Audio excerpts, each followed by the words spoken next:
এই শহরের মেট্রো ড্রাইভাররা একটা অদ্ভুত কথা বলে।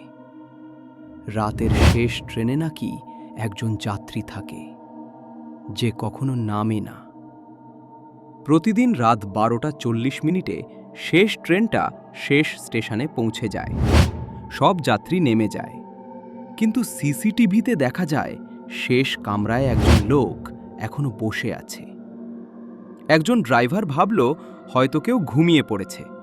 সে দরজা খুলে কামরার ভিতরে গেল, কিন্তু ভিতরে ঢুকে সে যা দেখল, কামরাটা পুরো খালি, একজনও নেই। ড্রাইভার ভেবেছিল সিসিটিভিতে হয়তো গ্লিচ হয়েছে, কিন্তু কন্ট্রোল রুম থেকে বলা হলো লোকটা এখনো ক্যামেরাতে বসে আছে।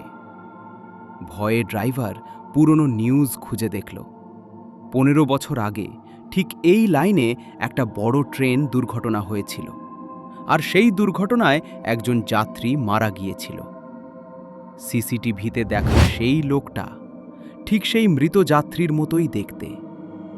আর সবচেয়ে ভয়ের বিষয়টা হলো, প্রতিদিন রাত 12:40 সে আবার সেই শেষ ট্রেনে উঠে বসে। পার্ট 2 এর জন্য কমেন্ট করুন।